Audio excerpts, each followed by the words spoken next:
SEA Portones. 2 años de garantía y 3 controles remotos inviolables. Service los 365 días del año. SEA Portones. 2-601-2611. seaportones.com. Con mucha alegría, tal cual lo habíamos anunciado, nos ayuda a poner la mañana en camino el psicólogo magíster en educación, Roberto Balaguer. Buen día y bienvenido, Roberto. Buen día, Alejandro, ¿cómo estás? Un bien, gusto, voy a ser amigo tuyo y no te voy a hablar de fútbol en absoluto. Hago bien, ¿verdad? Haces muy bien. Bien. Bueno, a ver, algunas cosas sobre, naturalmente, este momento de alta dosis de desconcierto por un lado y de dolor. Yo el otro día lo conversaba, porque he seguido el tema con distintos especialistas y con distintas miradas. No siempre nos permiten hacer las mejores lecturas, probablemente por el desconcierto y el dolor. Y además, esto corre por mi cuenta, porque creo que nosotros como comunidad y como sociedad no estamos aprendiendo de las malas noticias para reflexionar y vivirlo como ventana de oportunidad para mejorar. Creo que nos queda, no se use más la catarsis, el lugar común. Sí, la tribuna. Y la tribuna, ¿no? Sí. Entonces, yo digo, pucha, encima que nos pasa la desgracia, ni siquiera la aprovechamos, ¿no? Sí, y no prevenimos, evitando que vuelva a suceder. Claro, que es porque, lo más grave de todo. Claro. Porque lo que ya pasó, hay que analizarlo, pero analizarlo, en pos de encontrar soluciones que sean más efectivas, más eficientes que las que estamos manejando ahora, ¿no? De todos modos, hay información que cada vez luce como cada vez más certera, y de hecho hoy el Ministerio del Interior investiga la aplicación, que vos sabés si exactamente se dice Amino o Amino. No sé. Amino. Debe depender un poco del lugar. A veces hay algunas que se dicen de una manera, otras de otra. Si yo la leo en español es Amino, porque no tiene ningún tilde, ¿no? Pero como es Amino, podría ser Amino. No tiene que ver con eso. No tiene que ver con eso. Amino, un servicio de comunidades y chat en internet en la que Brisa se contactó con su homicida. Esto, dicho así de este modo, nos permitiría sacar la siempre tentadora conclusión de que el problema entonces está en la tecnología, está en las redes, está en la maldita computadora, y si las prendiéramos a todo fuego no habría una niña más asesinada en el planeta. Claro. Sí. ¿Verdad? Sí. Es tan tentadora esa conclusión, ¿no es cierto? Absoluta, bueno, porque... ¿Dónde nos tenemos que colocar? ¿Dónde nos tenemos que poner? ¿Cuál sería el rol? A los comunicadores, a los padres, a los ciudadanos. En las tres cosas aplico, y mal o bien todos aplicamos en alguna categoría. Sí. Quizás la pregunta, yo te respondería diciendo, bueno, a partir de ahora, ¿qué vamos a hacer, ¿no? ¿Qué está pensado? ¿Qué están pensando para hacer, ¿no? ¿Y por qué? O sea, ¿por qué se hace eso? ¿Por qué se decide hacer esto? ¿Por qué no se decide hacer lo otro? Digamos, tomemos un ejemplo. Registro de abusadores, ¿no? Es algo que aparentemente hay algunos proyectos que andan por ahí en la vuelta hace tiempo, que no se consideran, y ahora se reflotan en función, ¿verdad?, de una nueva tragedia. Bueno, entonces, ahí hay varias cosas para aprender. Porque, es decir, acá hay una primera cosa que me parece que tenemos que empezar a transitar, que es la honestidad intelectual, ¿no? Que es decir, no importa quién lo dice, no importa si es del Frente, si es blanco, si es colorado, si es de Nacional, de Peñarol, de Liverpool, no importa la idea. Y creo que hace tiempo que estamos fuera de ese curso. Digamos, las cosas se toman según quien las diga, ¿no? Y se desechan las ideas según quien las diga, o se toman según quien las diga, se aplauden o se insulta según quien las diga. Y a mí me parece que eso, podemos llamarlo de mil maneras. Una de ellas es deshonestidad intelectual. Y más cuando vos, digamos, tenés, está en tus manos tomar decisiones que nos atañen a todos. Porque que yo lo diga acá en este micrófono, que vos lo comentes, bueno, puede tener su efecto. Digamos, pero hay gente que está en lugares, ¿verdad?, donde toma decisiones que inciden directamente sobre toda la población. Entonces, yo creo que lo primero es un llamado a decir, bueno, en función de esto, no digamos, a la búsqueda de encontrar culpables, responsables, la caza de brujas y todo eso, digamos, que en las redes sociales está pulula, ¿no? Que realmente ya llega a un punto que satura. inclusive para alguien que le gusta muchísimo las redes sociales, como es mi caso, sino para empezar a buscar soluciones.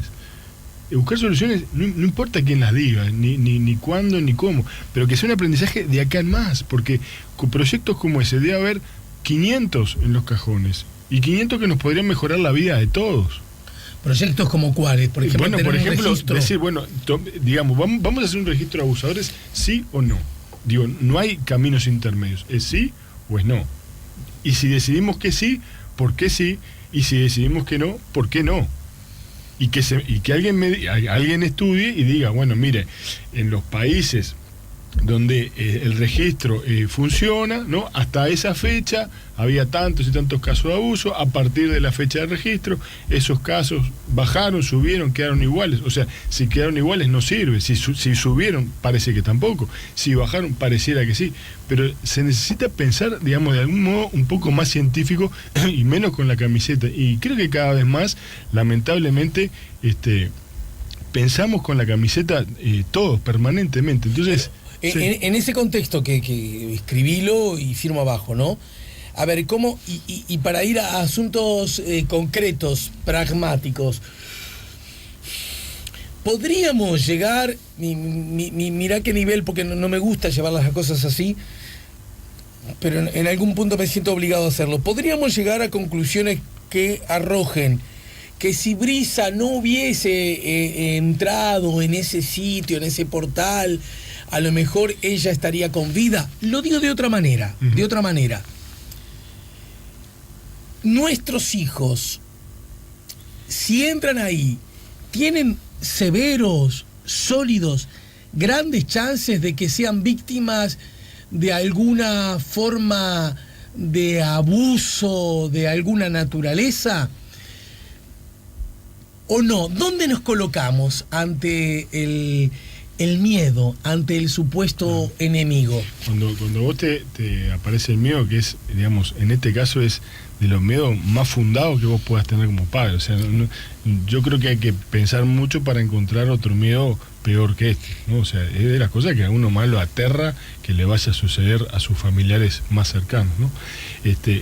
Pero de vuelta, ahí de vuelta hay que aplicar, digamos, algo de ciencia, decir, bueno, veamos, ¿cuántos casos de abuso tenemos al año? ¿No? Y esos casos de abuso, ¿dónde se dan?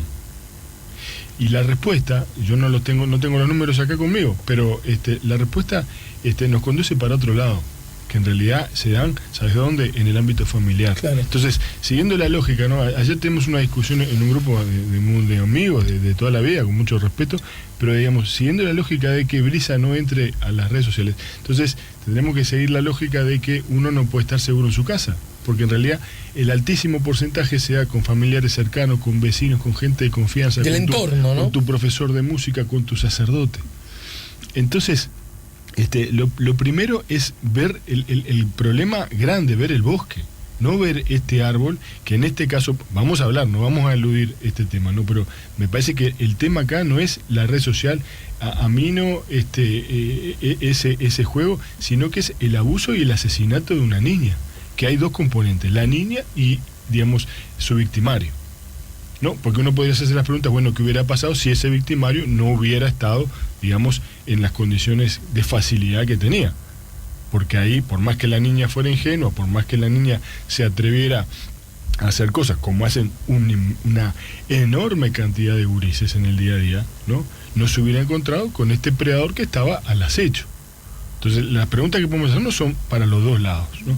Pero la primera es decir, bueno, ¿qué podemos hacer para realmente minimizar? No para yo quedarme contento, que es lo que yo a veces, me parece que a veces nos pasa, ¿no? Que decimos cosas que suenan políticamente correctas, decimos cosas que parecen tener sentido, ¿no? Pero que en realidad no veo muchas veces la practicidad de esas cosas, ¿no? La practicidad pasa por, vamos a tratar de tomar medidas efectivas que minimicen este daño. ¿Y cuáles son? Bueno, son por el lado del victimario, son por el lado del registro, son por el lado de las condenas, son por el lado de un peritaje que debe ser diferente seguramente en estos casos que en otros casos comunes. Digamos, una serie de medidas que a mí me digan, cuando yo voy al médico, no, digamos, quiero que elija un diagnóstico, pero no porque, digamos, ese diagnóstico sea lo importante, sino porque ese diagnóstico trae consigo una terapéutica. Entonces, nosotros pasamos discutiendo sobre posibles diagnósticos, pero nunca trabajamos sobre la terapéutica, que en definitiva es lo que, bueno, ¿tenés que tomar antibiótico o no tenés que tomar antibiótico? ¿Es frío o caliente? ¿No? ¿Qué tenés que ponerte? ¿Hielo o bolsa de agua caliente? ¿Tenés que mover la pierna o no tenés que mover la pierna? ¿Tenés que hacer esto, comer esto o no comer lo otro? Digamos, necesitamos medidas que nos den garantía y que nos pongan en movimiento para poder medir y decir, bueno, en definitiva, lo más importante es que nuestros niños estén seguros, lo más, o sea, minimizar los riesgos en la calle, en el club, en la escuela, en un taxi, en las redes. Ahora, en ese contexto, entonces, si mi objetivo tiene que ser que mi niño en el sentido figurado, sí, ¿no? Claro.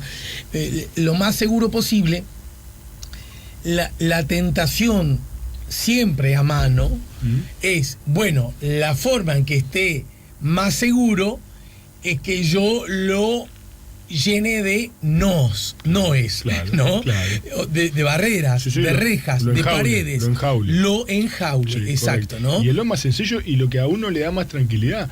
Yo, en esa discusión que te decía ayer, mucho, por ejemplo, se hablaba si los gurises tenían que tener o no un canal de YouTube siendo niños. Y bueno, y en realidad, en general no pasa nada, pero es como todo. Y si salís en la tele, también capaz que sí, o si tenés una red social, es decir, pero el problema no está ahí, el problema es, digamos, tratar de ver los potenciales, digamos, peligros que puede haber del otro lado. Y uno puede decir, bueno, se expone más, sube el margen, digamos, de posibilidades que le pasa algo. Es verdad, es cierto, ¿verdad? Pero por cada uno de estos sujetos que hay cientos de miles de personas que simplemente entran para ver las cosas y disfrutar, y si tiene talento, aprovecharlo y darle para adelante y bla, bla, bla, ¿no? Entonces, lo que nos queda, como bien decís vos, empezar a cercenar libertades y a generar algo que también nos debería llamar la atención hoy, que es seres cada vez menos autónomos, más dependientes y con menor criterio. Porque todo eso son músculos que se van tomando desde pequeños y digamos, y esto yo te lo puedo decir a ciencia cierta, cada vez más, digamos, nuestros gurises están teniendo menos criterio para tomar decisiones, porque cada vez nos da más miedo darles esos espacios, digamos, de libertad, ¿no? Entonces tratamos de irle solucionando todas las cosas, y esto va generando también a la larga alguien que no sabe enfrentarse a determinados problemas y no tiene herramientas para resolverlo. Entonces, claro, es una gran paradoja, porque si vos te animás a eso, pero te pasa algo, quedás como, bueno, sos el no, cuando decían, bueno, ¿cómo la mamá va a dejar que tome el ómnibus para ir a la escuela? Pero, por favor, digo, que es terrible que no podamos hacer eso. Lo terrible es que no podamos hacer eso, no que qué locura que la mamá.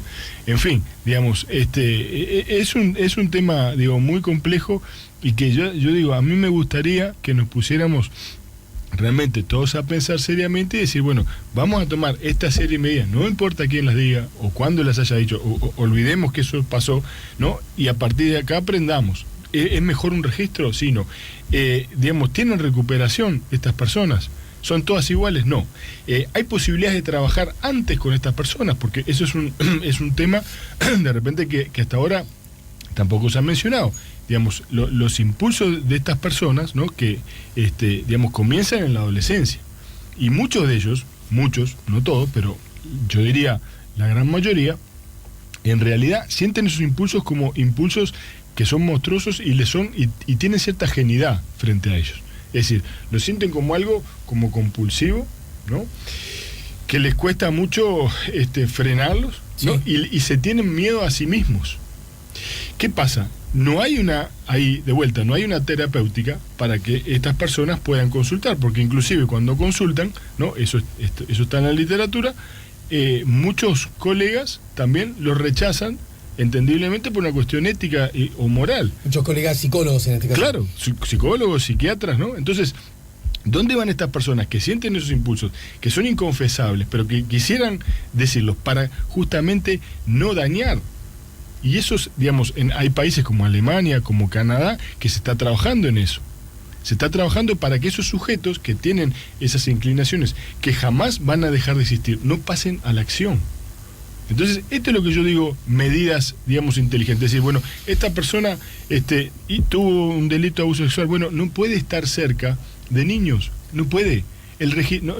Creo que ahí, digo, si vos pones en la balanza el daño moral que le puedes hacer a esa persona y el daño terrible que le puedes hacer a los otros, no se compensa.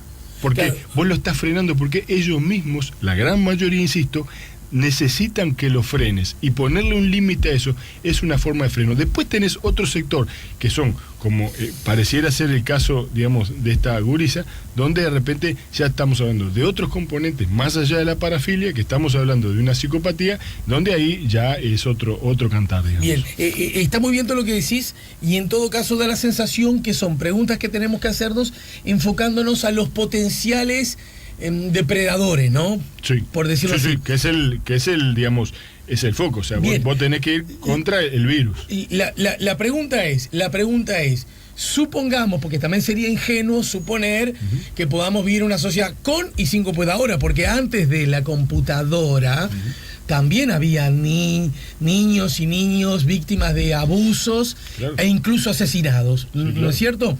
Entonces, ¿cómo hacemos para generar los otros anticuerpos? Es decir, los que tienen que ver, está bien, usemos herramientas que nos permitan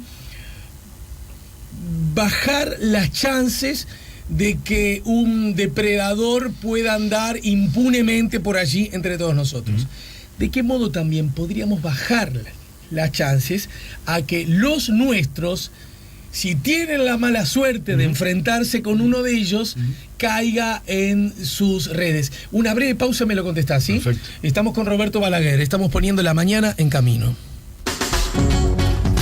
Ya volvemos con La Mañana en Camino.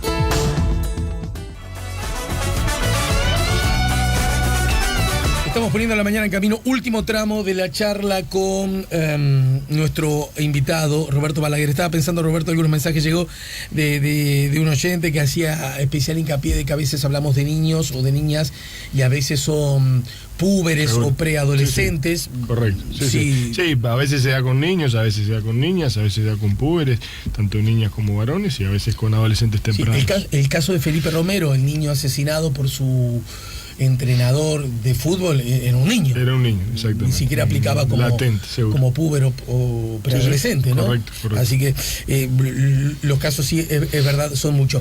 ¿Cómo hacemos para cuidarnos? Yo quiero darle con mi hijo le quiero generar confianza, le quiero generar seguridad, le quiero generar que sea un individuo de este tiempo, que por lo tanto maneje el conocimiento y el avance tecnológico con fluidez y con profundidad, ¿verdad? Y asimismo quiero generarle redes de las otras, para que no caigan en los... Perfecto. ¿Cómo hago? Vos tenés acá un repertorio de acciones que digamos, que son como sucede en la educación, todo opinable y depende un poco, como siempre digo también, si es tu primer hijo, si es tu primera hija, si es tu cuarto hijo, ¿no? Si ya tenés experiencia.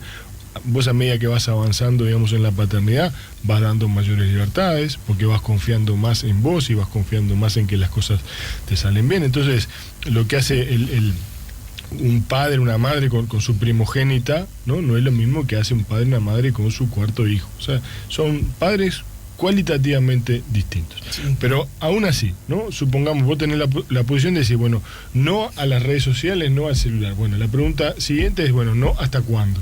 Porque llega un punto que en la adolescencia, digamos, los chiquilines hoy, la socialización está atravesada claramente por las redes sociales. Entonces, ahí va a ser muy difícil que vos puedas sostener eso.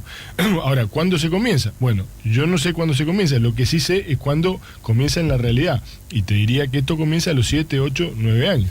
O sea, cuando uno, digamos, investiga cuáles son las edades de comienzo, es a los 7, a los 8, a los 9 años, generalmente para jugar, a través, digamos, de distintas redes sociales que no lo utilizan como red, sino para jugar.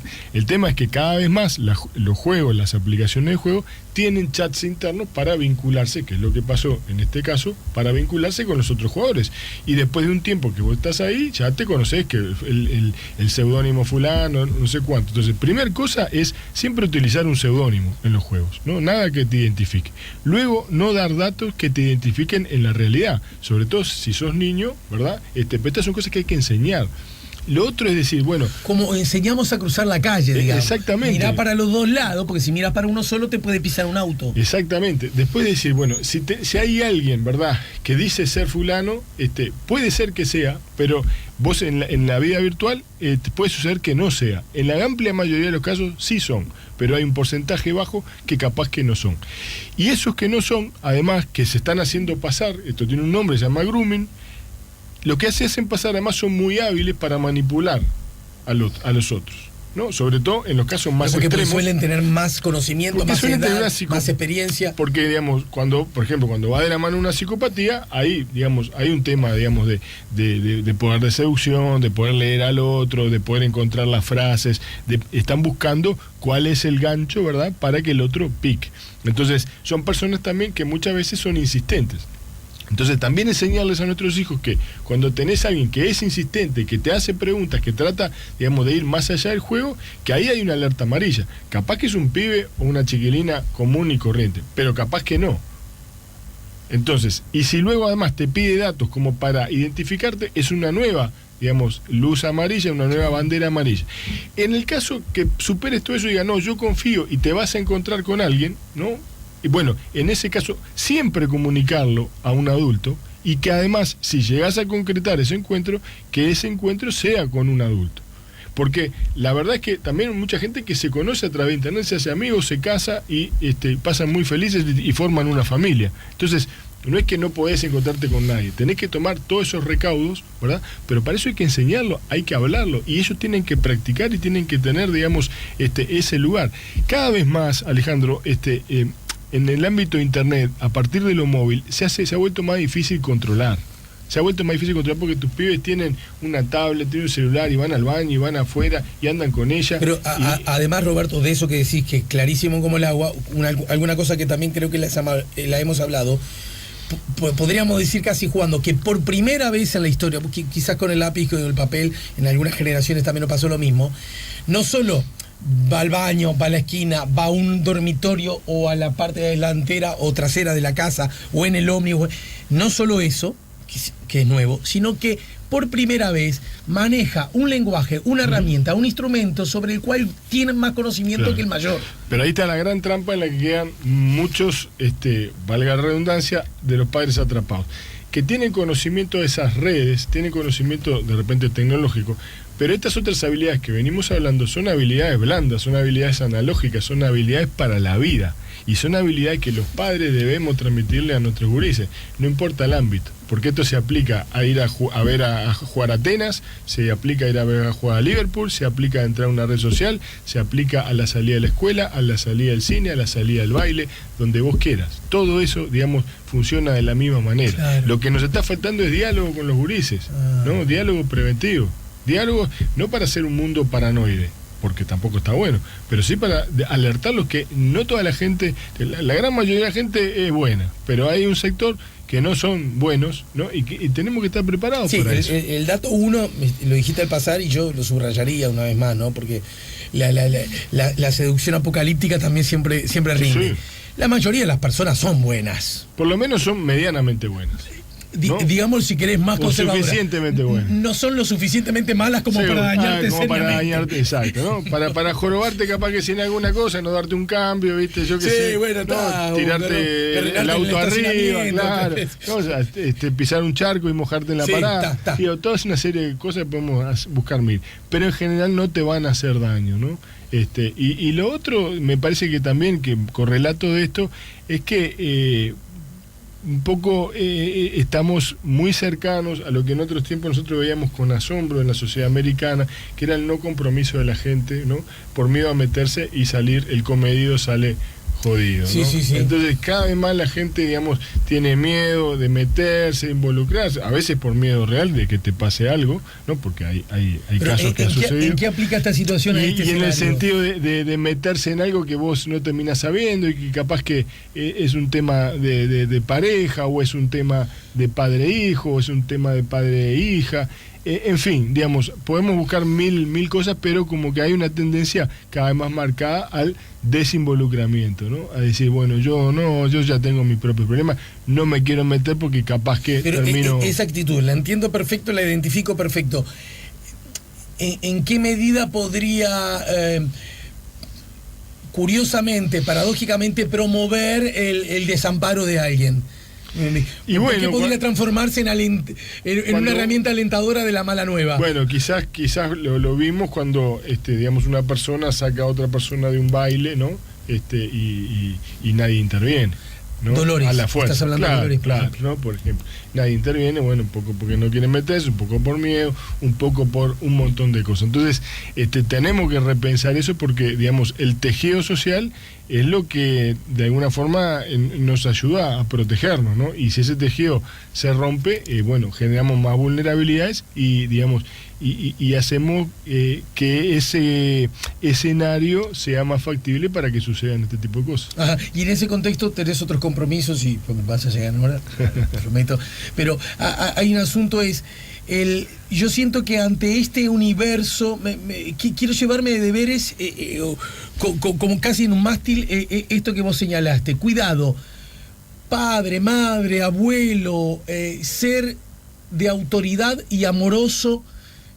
Sí, yo te Que diría, usted no conozca el último programa de computación no sé cuánto, que no conozca el eso game no sé qué. no es Eso relevante. No le inhibe. Y no es relevante. No es relevante. Es relevante conversar, que la nieta te cuente. Che, a ver esto que me contaron, que escuché en la radio, contame cómo es, que te cuente. Entonces cuando te cuenta vos tenés posibilidad de decirle, y hay posibilidades de que te pase tal cosa. Digamos, no ir con el sermón. Porque el sermón en realidad dura un tris, ¿no? Déjame decir ese abuelo y fundamentalmente ese papá. ¿Sabés lo que pasa, Roberto?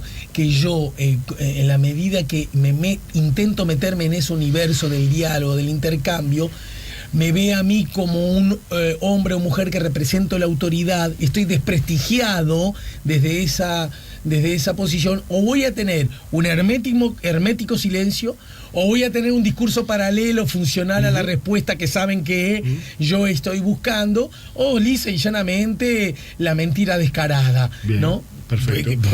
Porque todos lo hemos hecho en algún momento también, ¿no? Por eso a veces es una paradoja cuando hay un excesivo control, también hay una mayor tendencia a que el otro se disocie y te haga el cuento, digamos, de que hace determinada cosa y por otro lado haga otra. Entonces, el equilibrio ese entre un adecuado monitoreo, una buena charla, en poder dar los tips, pero también dar la autonomía como para que el sujeto mismo tome decisiones, depende de un montón de cosas. E inclusive también depende de características del propio chico. Porque, digamos, no todos los chicos son iguales, no todos los chiquilines tienen la misma capacidad de controlar sus impulsos, no tienen la misma capacidad de manejar situaciones difíciles. Entonces, es un combo, digamos, que no es sencillo. No es sencillo ser padre. Ajá. Nunca lo ha sido. Todos estos asuntos. Hay lugares donde podemos obtener recomendaciones, consejos, tips, como se dice ahora, señales mínimas, básicas, herramientas. Mirá, ¿dónde las tengo que pedir?